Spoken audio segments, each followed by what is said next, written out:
Hello everybody.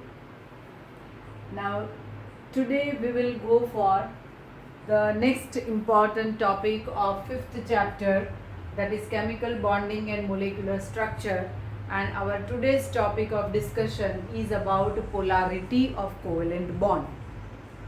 Here first thing we should know is no chemical bond is completely ionic or covalent. For example, if we take hydrogen molecule, in that we know that the covalent hydrogen covalent single bond is there, but this bond is also not completely covalent. It has got some ionic character. Clear? Here let us go for what is meant by the polarity of a covalent bond.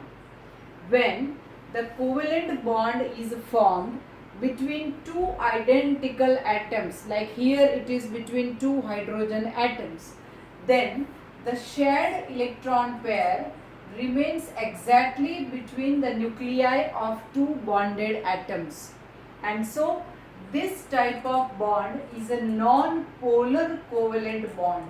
It is a non-polar covalent bond. Clear? Another example is of oxygen. In oxygen, double bond is formed or the covalent bond is formed between two identical atoms, and that is oxygen. Clear? Sharing of two electron if we talk about, then there is the bonded electron pair is between the two oxygen atoms. Clear? So here also the electron pair, the shared electron pairs remains exactly between the nuclei of two oxygen atoms. Another example if we take, it is of chlorine. In chlorine, one chlorine is having three lone pairs of electron and one unpaired electron. Another chlorine is also having same number of lone pairs and unpaired electrons. Clear? So here this electron, unpaired electron of both the chlorine atom is shared between them, and it will remain exactly in the middle of the two atoms. It is equally attracted by both the nuclei, and so in this examples where the covalent bond is formed between two identical atoms, the shared electron pair remains exactly between the nuclei of both the bonded atoms, and that is why such covalent bond is called non-polar covalent bond. Clear? Now what is meant by polar covalent bond? So let us take the example of HF. Now here covalent bond, the sharing of electron is between two different atoms, hydrogen and fluorine. Now hydrogen is having one electron, fluorine is having 7 electrons. Clear? So here the sharing of electron is between two different atoms, out of which fluorine is more electronegative. Clear? It is more electronegative. So the atom which is more electronegative will attract the bonded electron pair more towards itself. It means that this shared electron pair will not remain exactly in between the two atoms, but it is shifted more towards fluorine, which is more electronegative compared to hydrogen. And that is why the resulting bond between hydrogen and fluorine will become polar, and due to polarity, more electronegative element will acquire partial negative charge, and the less electronegative element will acquire partial positive charge. So the existence of partial positive and negative charges on the atoms which are covalently bonded results in polarity of bond. So polarity means existence of partial positive and negative charges. So though this bond is not ionic, it is formed by sharing of electron, it is a covalent bond, but it is not purely covalent. It is not completely covalent. It has got some charges, means it has got some ionic character also. So I told you that no bond is perfectly ionic or covalent. So one more example if we take, it is of HCl. So in HCl also the scenario is the same. The bonded electron pair is more shifted towards chlorine because chlorine is more electronegative. So this bond is polar, in which chlorine will acquire partial negative charge and hydrogen will acquire partial positive charge. Clear? So in short, whenever the covalent bond is formed between two identical atoms, then it is a non-polar bond. But when it is formed between two different atoms, then the shared electron pair is shifted more towards the more electronegative element, and as a result the covalent bond becomes polar. Polar means there is existence of partial positive and negative charge. Clear? So this is about polarity of a covalent bond. Now this polarity or the polar covalent bond is shown by arrow, in which the tail of the arrow is towards the positive nucleus and the head of the arrow is towards the negative center. Clear? In chemistry, the polar covalent bond is shown by crossed arrow, in which the cross is on the positive end and the arrow, the point is on the negative end. Clear? So this polarity or the polar covalent bond is a vector quantity. Clear? So here, due to this polarity or due to polarization, the molecule will possess dipole moment. Clear? It will possess dipole moment, which is symbolized by mu. It is written like this, mu. Clear? So dipole moment mu, which is actually equal to the product of the charge. That charge is Q. Clear? Product of the charge and the distance of separation. Clear? Of two nuclei, or we can say two charges. Which charges? Positive and negative charges. Clear? So I can write that this mu is equal to Q into R.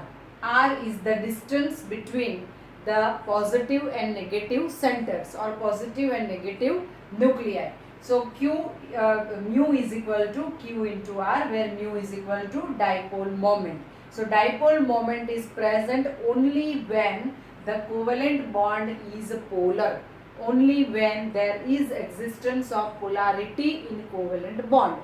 Clear? Okay. Now the unit for this dipole moment is d by. It is capital D. Clear? So capital D, that is 1d, is equal to 3.33 something into 10 raised to minus 30 C into M. This is not centimeter, so I have written them separately. This C is coulomb. It is the unit for the charge. Clear? And M is the unit, means it is meter. It is the distance for it is the unit for the distance between the two charges. So the unit for dipole moment is d by, it is capital D, and 1 d by is equal to 3.33 something into 10 raised to minus 30 coulomb into meter. Clear? Okay. Now let us talk about the polarity in polyatomic molecules, or what will be the effect on dipole moment, which is a vector quantity in case of polyatomic molecules. Now in polyatomic molecules, this dipole, the dipole moment of the molecule as a whole, it does not depend only on the individual dipole moment. Clear? Individual dipole moment means they are called bond dipoles. Clear? Suppose we take the example of water. It is a polyatomic molecule in which the structure is angular, the bond angle is 104.5 degree. Clear? This is polyatomic molecule. Now here the net dipole of the molecule does not depend only on the individual bond dipole, but it also depends on the spatial arrangement of these bonds in the molecules. Clear? So, in case of polyatomic molecule, suppose we have taken the example of water, then its structure is angular, the bond angle is 104.5 degree. Now here the dipole moment is shown like this. As I told you, it is shown by crossed arrow, and the point of the arrow is towards the negative center. So here oxygen is more electronegative, so it is a negative center. So the dipoles of both the bonds, both oxygen hydrogen bond, are pointed towards the electronegative oxygen atom, means they are pointed towards the negative center. So the net dipole will be in this direction. Clear? Because the both two bond dipoles are pointing in the same direction, so this will be the net dipole. Clear? But suppose we take another example, it is of BF2. So it is like this only. See, 3 atoms are there. So this is triatomic molecule. Sorry, BEF2. So in which beryllium is in the center. Clear? This structure is linear. Means the bond angle is 180 degree. Got it? So here fluorine atoms are more electronegative. They are the negative centers. So the dipoles are pointed towards fluorine. Clear? Now here you can see two bond dipoles. They are in opposite direction to each other, and that is why the resultant or the net dipole of the molecule is 0. Clear? So when the bond dipoles in the molecule, they are pointing in the opposite directions to one another, then the resultant dipole will be 0. Clear? So this is about BeF2. Suppose we talk about another molecule, it is BF3. This is tetraatomic molecule. There are total 4 atoms. Clear? Now in this, boron is a central atom, and the dipoles are, the bonds are like this. This is fluorine. Clear? So it is a triangular structure. Clear? This is the structure of BF3, in which every bond angle is 120 degree, equilateral triangle. So 120 degree is the bond angle. Every bond angle is 120 degree. Clear? So here the structure is like this. Now the dipoles are towards the negative nucleus or the negative center, like this. Clear? Now if we take in this, though it is a tetraatomic molecule, it has a bond angle 120 degree, but in this case the negative dipole of the molecule is 0. See, in water it is not 0. Clear? In BeF2 it is 0, because the dipole, two bond dipole themselves are pointing in the opposite directions. Here the dipoles are not in opposite directions to one another, but the resultant, the net dipole, the resultant dipole of any two bond dipole is in the direction opposite to the third dipole. For example, if we consider these two dipoles, then the resultant dipole is in this direction. Clear? Because they are pointing towards this. So the resultant dipole is in this direction. Now this dipole is equal but opposite to the dipole of the third bond. Clear? So these are in the opposite direction. So the net dipole will become 0. Suppose we take these two dipoles, then the resultant dipole is in this direction, which is opposite to this bond dipole. So it is 0. Suppose we take these two dipoles. So resultant dipole is in this direction, which is opposite to this. Clear? So like that in BF3 molecule, though the 3 BF bonds, they are pointed towards the corners of equilateral triangle, even then the net dipole of the molecule is 0. Reason is in this structure every bond angle is 120 degree, and because of that, if we take the any two dipoles, then the resultant of those two dipoles is equal, but it is opposite to the third bond dipole, and so the net dipole, clear, of the molecule will become 0. Now we will go for one more interesting example which is generally asked in 2 marks question in exam, and that is about NH3 and NF3. Clear? See, it is NH3 means ammonia, and this is NF3, nitrogen trifluoride. Clear? Both are somewhat similar molecules. How they are similar? Both have pyramidal structure like this. Clear? This is ammonia, in which lone pair of electron is present on nitrogen. So this electron pair is present in the orbital. Clear? It is present in the orbital. Now in this structure, in case of ammonia, nitrogen is more electronegative. So the bond dipoles are pointed towards nitrogen, means the negative center. Clear? And the lone pair of electron which is present on nitrogen atom, it will comprise or it will give the orbital dipole. This is called orbital dipole. This orbital dipole is in upward direction. Clear? Now the resultant of this 3 bond dipole is also in the upward direction. Is it clear? So in case of ammonia, here nitrogen, though it is a pyramidal structure in which nitrogen is having lone pair of electron, so this lone pair of electron will develop orbital dipole, and the 3 bond dipoles, they are pointed towards the negative center, that is nitrogen atom. Clear? Means they are pointed towards the same atom. Clear? Only one atom, single atom, and so the resultant dipole is also in the direction of orbital dipole. Clear?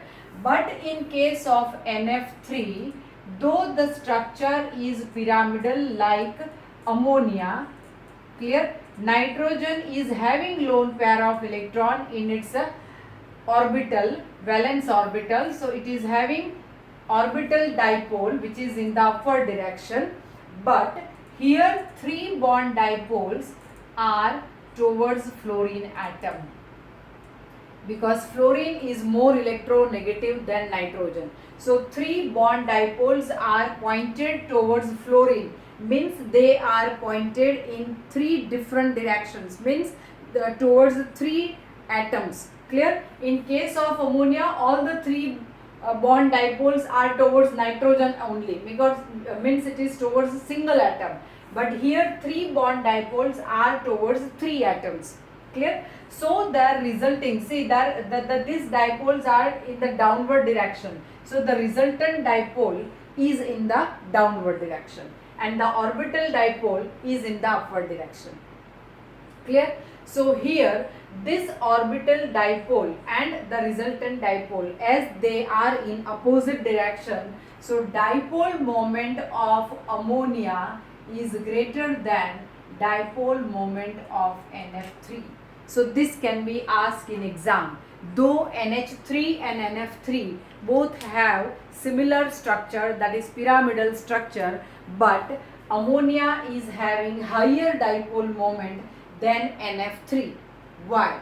So you have to draw the structure, and then you will have to explain that in ammonia 3 bond dipoles are pointed towards the single atom, that is nitrogen atom, and the resultant dipole of this 3 bond dipole is also in the upward direction, and the orbital dipole, which is due to the lone pair of electron present on nitrogen, it is also in the same direction, and that is why the net dipole of ammonia molecule is more. But in case of NF3, 3 bond dipoles are pointed, they are directed towards 3 fluorine atoms. Clear? So the resultant dipole is in the downward direction, it is in one direction, but the orbital dipole is in the upward direction. So the direction of orbital dipole and the net dipole of 3 bond dipole is in opposite direction, they are opposite to each other, and that is why here the net dipole moment will be less compared to that in NH3. Clear? So this is all about polarity of covalent bond, and we discussed different examples. Clear? In what type of molecule dipole moment can be more, in what type of molecule it can be zero. So we took example of different polyatomic molecules and we try to understand the concept of polarity. Clear? So this is all about today. Thank you very much.